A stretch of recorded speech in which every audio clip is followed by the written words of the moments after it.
Thank you for attending. I'm very pleasured and honoured today that late last night this wonderful lady arrived all the way from South Africa to speak to us. She's flown a very, very long way, literally just to be in Riyadh today with this incredible tech conference. So I'd like to first of all say thank you for coming this far. Thank you. And welcome Dr. Makaziwe Mandela. Thank you very much.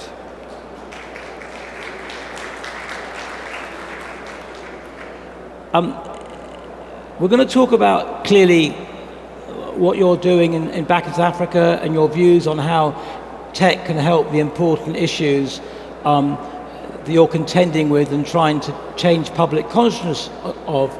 But I want to ask one question, because I know to you the name Mandela is a name you're used to and grew up with, but to everyone around the world it is still one of the most important names in the world. So I wondered how you felt carrying the name Mandela and what it meant to you in your life. I think the name Mandela for me means basically being accountable, taking responsibility, really having what we call in Africa Ubuntu, that is you are because of the other people around you, and that the sense of community, the sense of being integrated into a community or society, being inclusive, being part of a diverse society culture is very, very important. And so that's what I take out of the name Mandela. And is the name Mandela as revered in South Africa as it is around the world? Yes, it is revered, but you have to understand that South Africa still faces a lot of challenges. Despite that fact that we have advanced in terms of technology, we are faced with a lot of social inequity problems that actually are a vestige of the apartheid system. And let's talk about those social challenges first of all, because right here we have some of the most important tech people in the world. Would you, when you look at South Africa compared to other countries, possibly in Africa by way of your continent, would you say tech in South Africa is in a good place, in a bad place, is progressing well, has a lot more it needs to do? Where would you feel tech is in the journey that South Africa needs compared to the rest of the world? I think when we look at South Africa, and more especially on the subcontinent of Africa, I think tech has been good in various instances, especially in agriculture, which I'm very, very passionate about. I think tech has helped a lot of women in terms of mobile technology, that they can connect with markets, they can connect with other traders, they can check prices in the morning of where to sell their goods. It has been able to open other markets for them. But having said that, also in South Africa, I mean, South Africa is one of the advanced countries in the subcontinent. Tech has been good in various ways in terms of the technology that is there, in terms of utilities where you can buy utilities using card payments. But still, there's a huge gap. There's a divide in terms of equity, in terms of technology, because tech has benefited mainly those who are rich and wealthy, who can afford. Access is not very, very easy. Also, you have to understand that the issue of internet penetration in Africa is still very, very limited. Even in South Africa, internet connectivity is still very limited and is not actually sustainable. So there are plus and minuses of technology. The other thing is that if you look at the subcontinent of Africa, you have to understand that we have been left behind in terms just of economic development, in terms of the first, second, and third wave, much more so now with the new frontier technologies that are coming up. There's a huge divide that's there. However, Africa is positioned with a lot of resources that the world needs, that the world uses in its technology. And I think that it is a shame that we will be left behind in terms of the new technologies. And that calls on most of the tech companies to rethink their strategies in terms of development of these technologies. That they just don't benefit the first world countries, but they are technologies that can be innovated and adapted to African realities and conditions. When you talk about tech, I think we all understand the importance of tech and what tech can do. However, you talk about connectivity being not at the level it needs to be in South Africa. Is that because it's not there or people can't afford it? It is there, but it has not penetrated to a lot of places in the rural areas. And I think the same can be said of the rest of Africa. But it's also the issue of access, because getting in a country where you have most people who are poor, they don't have access to buy mobile phones, but also data is still very, very, very expensive, and that's a prohibitive factor. What percent of the population would you say has access to the internet? I would actually say in South Africa, maybe about 40% of the population has real access to the internet. So in other words, 60% doesn't? Yes. And would that be the same across Africa, or on average would South Africa be better, worse, or average? I think it should be like that. I mean, I think that countries like Rwanda or Kenya have done well, but I think there's still a depth of penetration of mobile technology in most of Africa. And when governments look outside their country to get support and assistance, they always say help starts at home. Has your government provided the right environment for international companies to come to South Africa? In other words, if those who are here today that are thinking we would like to do more in South Africa or come to South Africa, is the climate welcoming, or are there challenges from the way government has set up the infrastructure? Well, I think if I speak for South Africa, the government has made it easy for companies to come to South Africa. They are already existing there. If you look at Microsoft, there's a presence there. You look at Cisco, they have a presence there. And many other companies have a presence there. That's not the issue. The issue is what has been provided by tech companies accessible to all the people in society. For instance, you'll find that in most tech companies, there's a death of women in those companies. And also that not everybody has access to the technologies that have been developed. I know that companies like Vodacom are trying to create cheaper tablets that are going to be accessible to school children in the rest of the continent, and that has to be lauded and encouraged, so that I think for me, the most important thing is that there should be collaboration between our governments and these tech companies to be able to adapt the technologies for the unique environments that are there in Africa. And when you talk about children, of which all are futures, in terms of education, how is education for children in Africa? Do all children get education, or a certain percentage? Where is education in South Africa, and the number of children who have access to full education? I think if you look at, on the whole, on the subcontinent, the governments have been trying. There's a certain number of governments that have offered free education in terms of primary school, and some for high school. But I think that the challenge is that over the past 2 years, when we have had COVID, it has been very, very challenging for children to actually go to school. And so those countries that have adopted the technologies in terms of the iPads for virtual learning have succeeded. But not everybody can afford to buy the iPads for their children, so that they can and actually have the money to pay for data, so that their children can connect to this virtual learning sites. So that's a huge problem to overcome, the fact people can't afford.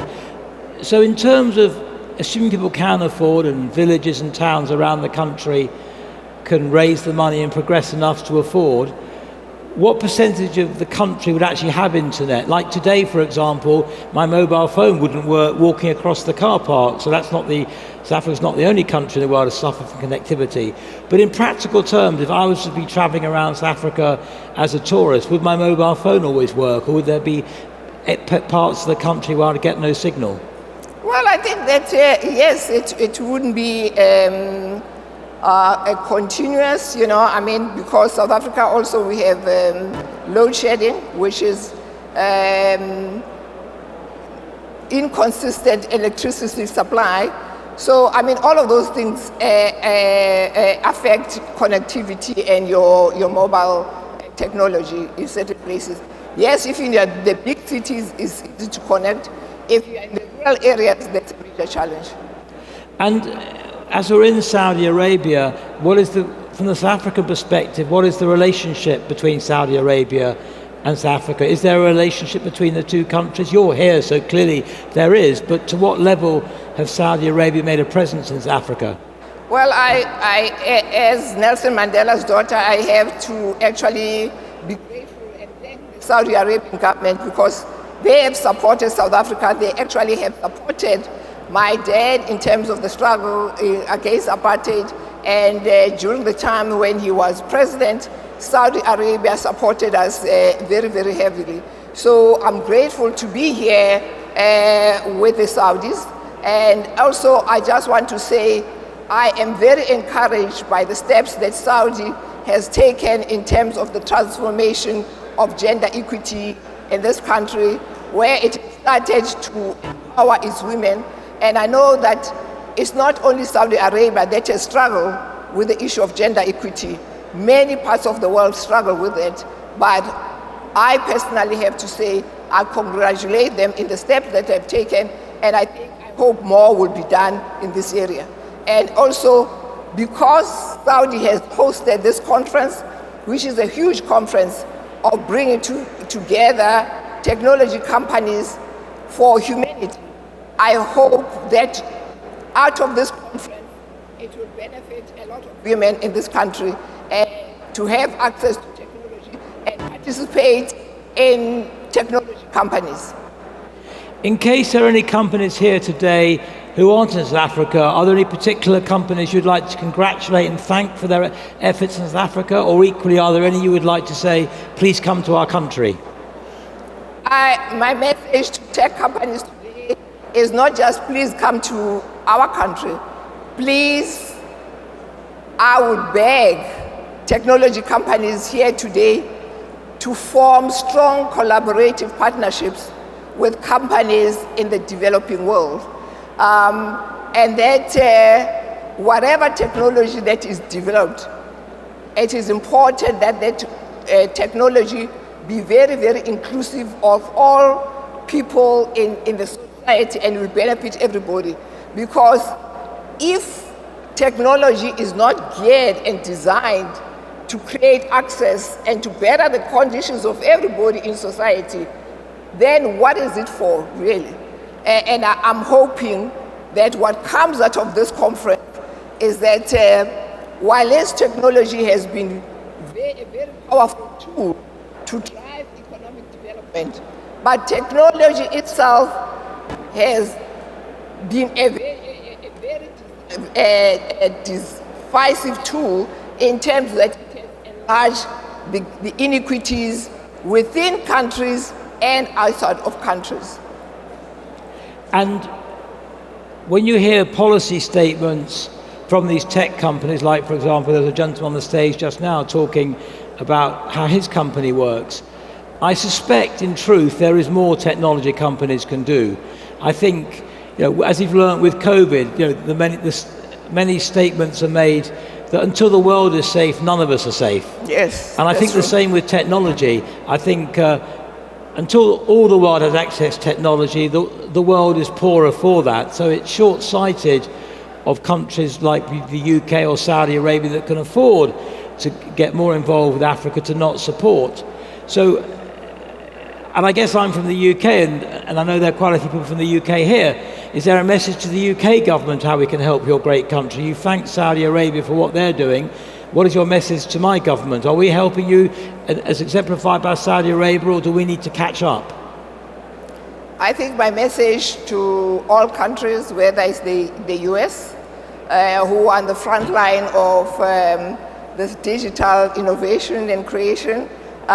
China, who is also at the forefront of this, the UK, Europe, it's important that we not be insular and just look at the benefits to ourselves and our citizens. The world has truly become global. As the COVID-19 has indicated, nobody lives in an island anymore. You cannot say, I cannot be concerned because, Omicron came from South Africa, it will not come to our shores. We have seen how this pandemic has made this world a small world.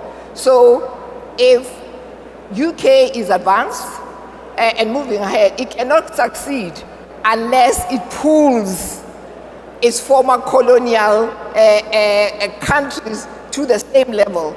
As I say, you look at immigration. Europe is suffering with immigration. UK is suffering with immigration because of the undeveloped countries on the south. And until we tap into what I call the humanness in us and the kindness in us, I don't think that the world will ever survive. So it is very, very important that we begin to reach out to those who are less advantaged than us and actually offer a helping hand. Apple, of course, dominates the world. We talk about the iPhone. In the UK and America, iPhones and iPads horrendously expensive, which is one of the reasons why Apple makes such an incredible profit. If I went to a South African town, are iPads and iPhones priced more cheaply for the average South African resident to be able to afford it, or is the same price structure there as well, therefore making it impossible for most Africans to buy an iPhone? No, Apples are not the a tool for wealthy people. So it's not really accessible to everybody. And that's why I'm saying, if these tools are available only for the few in society, they can never actually succeed. So what brands of mobile phones would be the biggest brand in South Africa? I think in South Africa you find all kinds of brands. You have Apple, you have Samsung, you have Huawei, you have other brands that are there in South Africa which are cheaper, which are accessible. You mentioned it's not the availability of the technology in South Africa or the mobile phones. The issue is the price and the price of data, basically, for one to have access to the internet and other things that are provided.